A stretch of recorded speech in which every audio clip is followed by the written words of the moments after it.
Hello friends, welcome to all India Guruji. दोस्तों, GK daily quiz में आपका फिर से स्वागत है और ये सीरीज का 34वां वीडियो क्विज। यदि आपने इसके पहले के वीडियो क्विज नहीं देखे हैं तो उन्हें जरूर देख लीजिए और हमारी इस फ्री ऑनलाइन टेस्ट सीरीज में शामिल आइए। इस सीरीज में मैं आपके लिए डेली 10 जनरल नॉलेज के क्वेश्चंस, उनकी डिटेल सॉल्यूशन जो है वो लेकर आता हूँ। साथ में आपको कुछ एक्स्ट्रा इन्फॉर्मेशन भी देता हूँ जो कि आपके लिए बहुत ज़्यादा जो है वो यूजफुल रहती है। यदि आप किसी भी गवर्नमेंट एग्जाम की तैयारी कर रहे हैं, चाहे वो रेलवे हो, एसएससी हो, पीएससी हो, बैंक हो, जहाँ पर भी जीके या जनरल अवेयरनेस से यदि क्वेश्चन पूछे जाते हैं तो आपके लिए ये सीरीज जो है वो बहुत ज़्यादा यूजफुल रहेगी। साथ में आपको इसमें गुरुजी रेटिंग भी मिलती है। यदि आपके 5 से 6 क्वेश्चन सही होते तो आपका नॉलेज जो है एवरेज माना जाएगा, 7 से 9 क्वेश्चन सही होते तो आपका नॉलेज जो है गुड माना जाएगा और 10 में 10 क्वेश्चन यदि सही होते तो आपका नॉलेज जो है एवरेज माना जाएगा। तो अपने नॉलेज का टेस्ट कीजिए और उसको इंक्रीज कीजिए। चलिए शुरुआत करते हैं आज के क्विज की। जल्दी से वीडियो को लाइक कर दीजिए और शेयर कर दीजिए।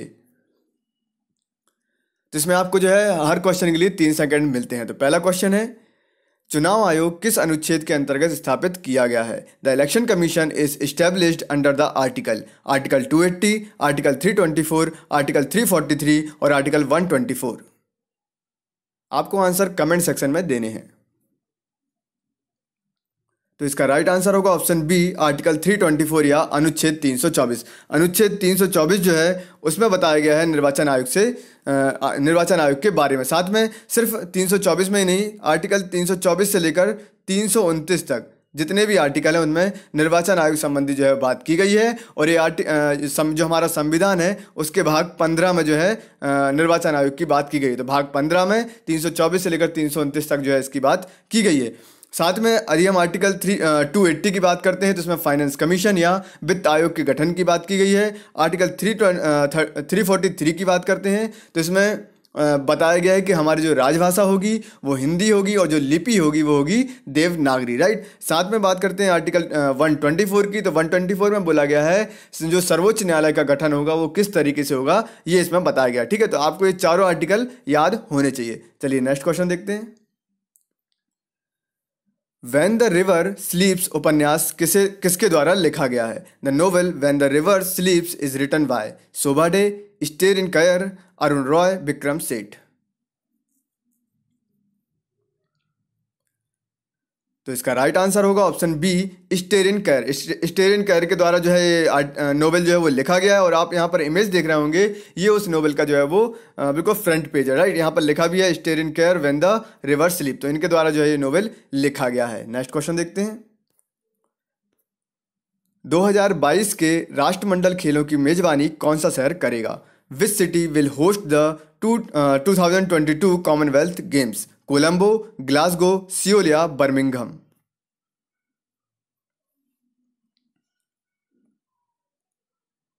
तो इसका राइट आंसर होगा ऑप्शन डी, बर्मिंघम। बर्मिंघम जो सिटी है ये पड़ती है इंग्लैंड में। ठीक है, इंग्लैंड की सिटी है बर्मिंघम और यहाँ पर होने वाले हैं 2022 के कॉमनवेल्थ गेम्स। राइट। और हम बात कर लेते हैं थोड़ा सा कॉमनवेल्थ के बारे में, जो कि उससे क्वेश्चन पूछे जाते हैं डायरेक्टली।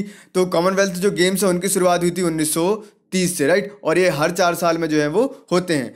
बात यदि हम करें यहाँ पर ग्लासगो की, जो कि लास्ट टाइम जहाँ पर हुए थे तो 2014 में हुए थे ग्लासगो में, जो कि स्कॉटलैंड में है। उसके बाद अभी 2018 में जो होने वाले हैं ये होने वाले हैं गोल्ड कोस्ट ऑस्ट्रेलिया में। तो 2014 जो पुराने हुए थे वो हुए थे ग्लासगो स्कॉटलैंड में, 2018 के होने वाले हैं गोल्ड कोस्ट ऑस्ट्रेलिया में, और जो 2022 के होंगे वो होंगे बर्मिंघम इंग्लैंड में। राइट, तो ये आपके लिए इंफॉर्मेशन थी। नेक्स्ट क्वेश्चन देखते हैं। टुगेदर वी कैन किस बैंक की टैगलाइन है? Together we can is slogan of which bank? Canara bank, union bank of India, Dena bank या कॉरपोरेशन बैंक?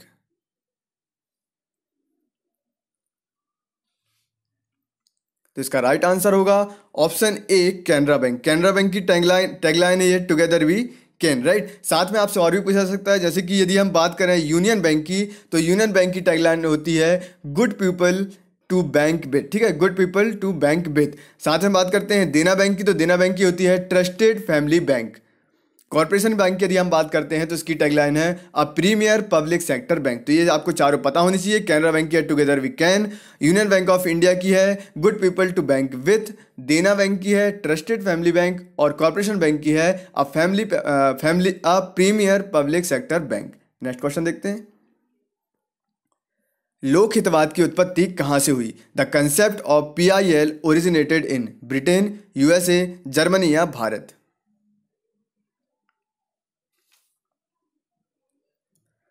तो इसका राइट आंसर होगा ऑप्शन बी, यूएसए। यूएसए से शुरुआत हुई है पीआईएल की, आपने इसका जो है काफ़ी न्यूज़ में सुना होगा पीआईएल, जिसका फुल फॉर्म होता है पब्लिक इंटरेस्ट लिटिगेशन, राइट। और इसके बारे में आपको थोड़ी सी इन्फॉर्मेशन देता हूँ जो कि आपके लिए बहुत ज़्यादा यूजफुल रहेगी। साथ में इसको लोक हितवाद तो बोला जाता है और नॉर्मल लैंग्वेज में इसको बोला जाता है जनहित याचिका। आपने सुना होगा कई बार जनहित याचिका जो है वो दायर की जाती हैं। अब ये क्यों दायर की जाती हैं, कैसे की जाती है, मैं आपको थोड़ा सा इन्फॉर्मेशन देता हूँ। जो पीआईएल होती हैं, जब भी जो हमारे संविधान में हमको मौलिक अधिकार दिए गए थे उसमें से किसी भी अधिकार का हनन होता है तो हम जो है वो जनहित याचिका दायर कर सकते हैं। साथ में इसमें एक और कंडीशन ये होती है कि जनहित याचिका तो आप निजी दायर करते हैं, लेकिन यदि उससे और भी लोगों को यदि नुकसान होता है, मान लीजिए कि आपके किसी मौलिक अधिकार का हनन हो रहा है, साथ में बहुत सारे लोगों के मौलिक अधिकार का हनन हो रहा है, तो यदि बहुत सारे लोगों के मौलिक अधिकार का हनन होगा, जनहित में होगा, तो उसको जनहित याचिका जो है वो माना जाता है, नहीं तो वो निजी याचिका जो है वो कहलाती है। ठीक है। साथ में आप जब इसको हाई कोर्ट में जब दायर करते हैं तो इस पर ये जनहित याचिका है या नहीं, ये पीआईएल है या नहीं, ये डिसाइड करता है हाई कोर्ट। ठीक है, ये उच्च न्यायालय जो है वो डिसाइड करता है, नहीं तो वो उसको कैंसिल कर देता है। साथ में आपसे एग्जाम में ये पूछा जा सकता है कि यदि हमको हाई कोर्ट में जनहित याचिका या पीआईएल दायर करना है तो उसके लिए कौन सा आर्टिकल है, तो वो आर्टिकल में बात की गई है 226 में, यदि हाई कोर्ट की बात करें। और सुप्रीम कोर्ट की यदि बात करते हैं तो आर्टिकल 32 में जो है इसकी बात की गई है। चलिए नेक्स्ट क्वेश्चन देखते हैं। रॉकेट किस सिद्धांत पर कार्य करता है? Rocket is work on the principle of Newton का प्रथम नियम, न्यूटन का द्वितीय नियम, न्यूटन का तृतीय नियम या बर्नौली का नियम।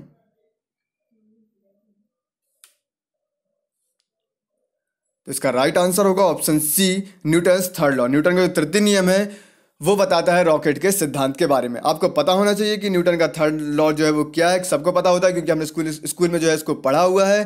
जो न्यूटन का थर्ड लॉ है वो बोलता है कि प्रत्येक क्रिया के बराबर और विपरीत जो है वो प्रतिक्रिया होती है, राइट।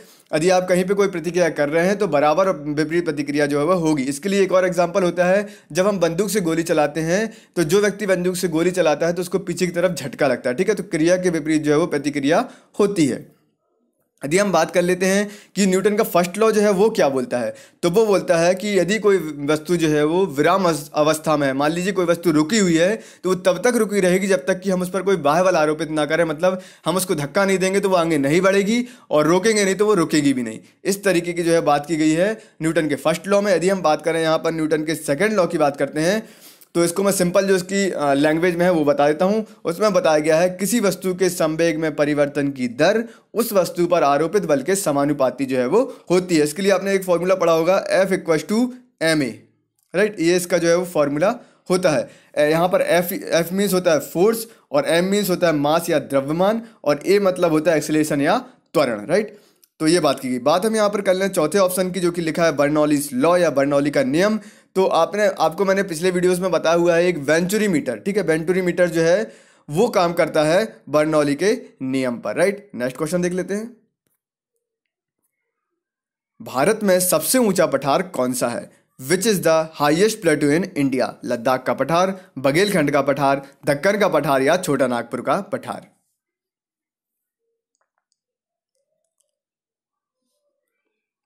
तो इसका राइट आंसर होगा ऑप्शन ए, लद्दाख का पठार। लद्दाख का पठार जो है वो हाईएस्ट प्लेटू कहलाता है इंडिया का, ठीक है। यदि बात करते हैं ये लोग लॉन्गेस्ट, मतलब ज़्यादा एरिया कौन सा जो है प्लेटू या पठार जो है वो घेरता है, तो उसका आंसर क्या होता है? दक्कन का पठार। ये जो है बहुत ज़्यादा एरिया को कवर करता है और जो लद्दाख का जो पठार है वो हाईएस्ट जो है प्लेटू कहलाता है, राइट। नेक्स्ट क्वेश्चन देखते हैं। अर्थशास्त्र में प्रथम नोबेल पुरस्कार किसे दिया गया था? The first Nobel prize in economics was awarded to Paul A Samuelson, Amartya Sen, Stiglitz या रेंगन फ्रिंज और जॉन टिनबर्गन।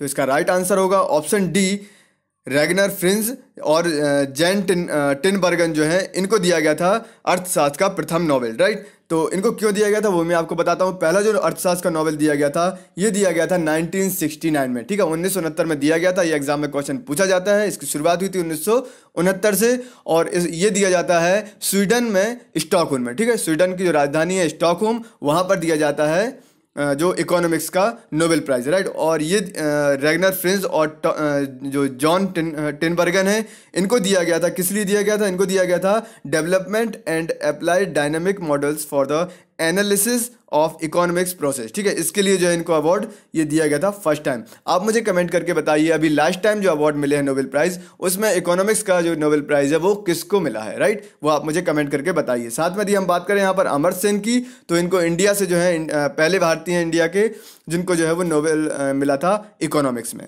नेक्स्ट क्वेश्चन देखते हैं। प्रथम क्षेत्रीय ग्रामीण बैंक की स्थापना किस वर्ष में की गई? When was the first regional rural bank formed? 1975, 1978, 1980 या 1971?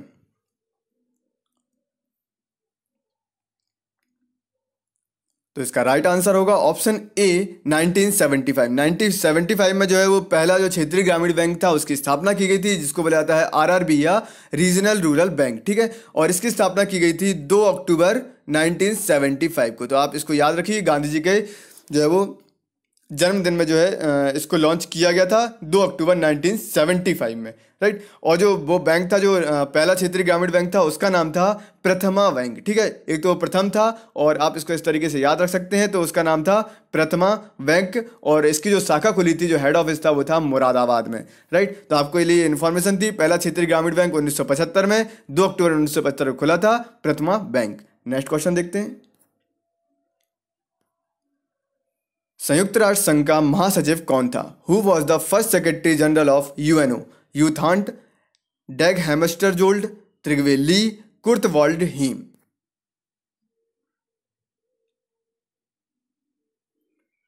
तो इसका राइट आंसर होगा option C Trygve Lie. Trygve Lie जो है वो संयुक्त राष्ट्र संघ के जो है वो महासचिव थे, ठीक है। पहले महासचिव थे।